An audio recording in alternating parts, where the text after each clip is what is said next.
अस्सलाम वालेकुम वरहमतुल्लाहि वबरकातुहू। Welcome to my YouTube channel English by Mohammad Ali Bilal. अब तक की वीडियोस में हम इंग्लिश के बेसिक ग्रामेटिकल स्ट्रक्चर को डिस्कस कर चुके हैं, पॉजिटिव सेंटेंसेस बना चुके हैं और फिर नॉन पॉजिटिव जिनमें नेगेटिव इंट्रोगेटिव और नेगेटिव इंट्रोगेटिव आते हैं, वो तीनों इकसाम मिलकर नॉन पॉजिटिव सेंटेंस बनाती हैं। हम उनको भी डिस्कस कर चुके हैं। आज का हमारा मेन टॉपिक प्रेजेंट इंडेफिनेट और पास्ट इंडेफिनेट को डिस्कस करना है, क्योंकि इंग्लिश ग्रामर में सेंटेंस का बुनियादी structure subject plus helping verb plus object है। लेकिन प्रेजेंट इंडेफिनेट और पास्ट इंडेफिनेट वो लफ्ज़ हैं जिनके पॉजिटिव के जुमलों में हेल्पिंग वर्ब सामने नहीं होता, तो हम वर्ब की फ़र्स्ट फॉर्म या वर्ब की फ़र्स्ट फॉर्म के साथ एस या ई एस का इस्तेमाल करते हैं प्रेजेंट इंडेफिनेट में, जबकि वर्ब की सेकंड फॉर्म का इस्तेमाल करते हैं पास्ट इंडेफिनेट में। और इन दोनों एरियाज़ के पॉजिटिव सेंटेंसेस में इनका मेन हेल्पिंग वर्ब सामने नहीं आता, यानी उसको इस्तेमाल नहीं किया जाता। इसलिए इस्तेमाल नहीं किया जाता कि वर्ब की फ़र्स्ट फॉर्म या वर्ब की first form S E S के साथ प्रेजेंट इंडेफिनेट में सफिशेंट होती है ये बताने के लिए कि काम करने वाला कौन है, काम किस ज़माने में हो रहा है, काम किस अंदाज में हो रहा है और काम है क्या। इसी तरह वर्ब की सेकंड फॉर्म भी हेल्पिंग वर्ब के बग़ैर सफिशेंट रहती है, क्योंकि वो बता सकती है काम करने वाले का काम किस ज़माने में हो रहा है, काम किस अंदाज में हो रहा है और काम की नोयत क्या है। ये दो एरियाज़ इसलिए बाकी सबसे मुख्तलिफ हैं कि इनके positive without main helping verb सामने आते हैं। दूसरी तरफ हेल्पिंग वर्ब के बग़ैर प्रेजेंट इंडेफिनेट और पास्ट इंडेफिनेट के सिर्फ पॉजिटिव जुमले बनाना ही मुमकिन है। नॉन पॉजिटिव जुमले यानी नेगेटिव इंट्रोगेटिव और नेगेटिव इंट्रोगेटिव, मनफी सवालिया और मनफी सवालिया, ये तीनों इकसाम के जुमले बनाना हमारे लिए हेल्पिंग वर्ब के बग़ैर मुमकिन नहीं होता। तो इन एरियाज़ में हमारे बच्चों को काफ़ी मुश्किलात का सामना करना पड़ता है जब वो पॉजिटिव सेंटेंसेस जिनमें मेन हेल्पिंग वर्ब सामने नहीं होता, नॉन पॉजिटिव बनाते हुए उन्हें मेन हेल्पिंग वर्ब को सामने लाना पड़ता है। तो उस दौरान जो सर्टन चेंजेस होती हैं इंग्लिश सेंटेंस के स्ट्रक्चर में, वो उनको अच्छे तरीके से समझने से कासिर होते हैं और उनसे बहुत ज़्यादा गलतियाँ होती हैं। टेंस 3 किस्म के, प्रेजेंट पास्ट फ्यूचर और मैनर 4 किस्म के, इंडेफिनेट कॉन्टीन्यूअस परफेक्ट और परफेक्ट कॉन्टीन्यूअस। तो ये 12 एरियाज़ बनते हैं जिनमें बाकी 10 एरियाज़ की गलतियाँ मिलाकर इन 2 एरियाज़ की गलतियों से कम होती हैं। यानी बच्चों से प्रेजेंट इंडेफिनेट और पास्ट इंडेफिनेट के पॉजिटिव नॉन पॉजिटिव जुमले बनाते हुए इतनी गलतियां होती हैं जितनी बाकी 10 एरियाज़ में मिलाकर भी नहीं होती।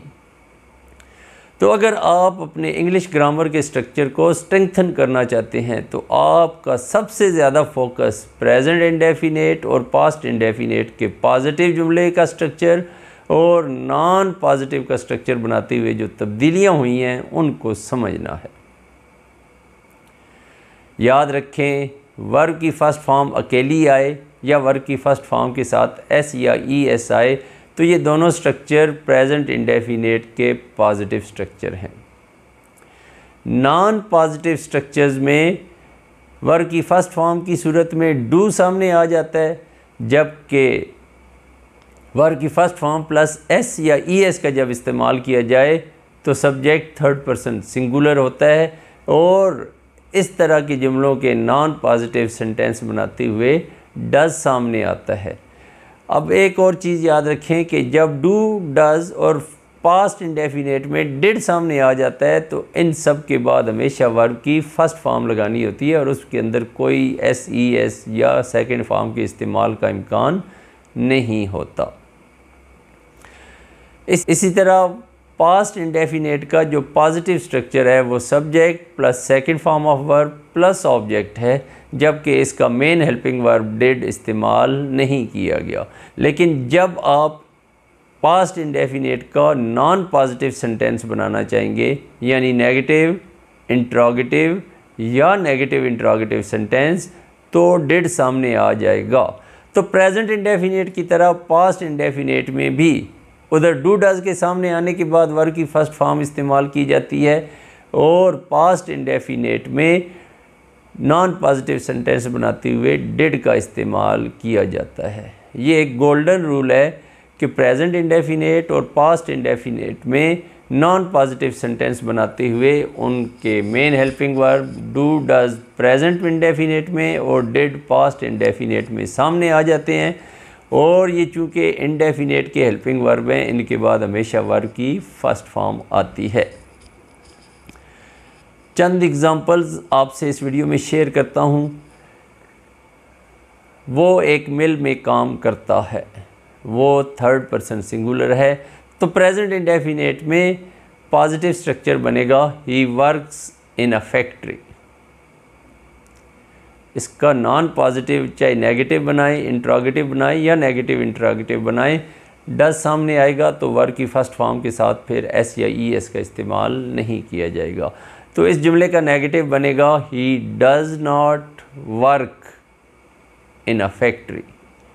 इंट्रोगेटिव बनाने के लिए हम क्या करते हैं, मेन हेल्पिंग वर्ब से जुमले का आगाज़ करते हैं, does he work in a factory, और एंड में क्वेश्चन मार्क। और नेगेटिव इंट्रोगेटिव में हम मनफी और सवालिया की दोनों खसूसियात मुजतमा कर देते हैं, यकजा कर देते हैं, तो नेगेटिव इंट्रोगेटिव बनेगा does he not work in a factory. यही जुमला हम पास्ट इंडेफिनेट में लें तो क्या होगा, he worked in a factory. Verb की सेकंड फॉर्म बताएगी कि जुमला पास्ट इंडेफिनेट का पॉजिटिव है, he worked in a factory. अब नेगेटिव बनाएं तो he did not work, did के बाद वर्ब की first form, he did not work in the factory. सवालिया बनाने के लिए मेन हेल्पिंग वर्ब जुमले के शुरू में did he work in the factory, क्या उसने फैक्ट्री में काम किया। और नेगेटिव इंट्रोगेटिव, क्या उसने फैक्ट्री में काम नहीं किया, did he not work in a factory. ये एग्ज़ाम्पल हमने ली थी जबकि सब्जेक्ट थर्ड पर्सन सिंगुलर था। वो तमाम सब्जेक्ट्स जिनको ही, शी या इट से रिप्लेस किया जा सकता है थर्ड पर्सन सिंगुलर कहलाते हैं। इसके अलावा कोई भी पर्सन हो, सिंगुलर हो या प्लूरल हो, प्रेजेंट इंडेफिनेट में आप वर्ब की फर्स्ट फॉर्म लगाते हैं, जबकि पास्ट इंडेफिनेट में आप यकीनन जान चुके होंगे कि हमारे पास एक ही स्ट्रक्चर है।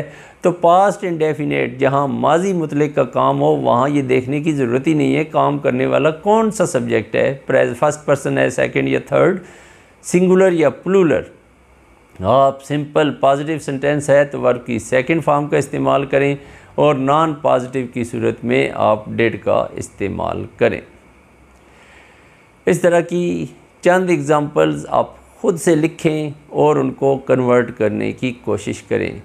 मैं अपने तलबा को हिदायत करता हूं जो अपनी इंग्लिश बेहतर करना चाहते हैं कि वो सेंटेंस कन्वर्जन में सबसे ज़्यादा प्रेजेंट इंडेफिनेट और पास्ट इंडेफिनेट पर काम करें। बाकी सेंटेंसेस इसलिए आसान हैं कि उनके main helping verb positive sentences में भी सामने होते हैं और नॉन पॉजिटिव में भी, जबकि प्रेजेंट इंडेफिनेट और पास्ट इंडेफिनेट इसलिए कदरे चैलेंजिंग हो जाते हैं कि positive sentences main helping verb के बगैर बनाए जाते हैं, और नॉन पॉजिटिव में जब उनके मेन हेल्पिंग वर्ब सामने आते हैं तो सर्टन चेंजेस होती हैं जो मैंने डिस्कस की, उनको समझना बहुत ज़रूरी है।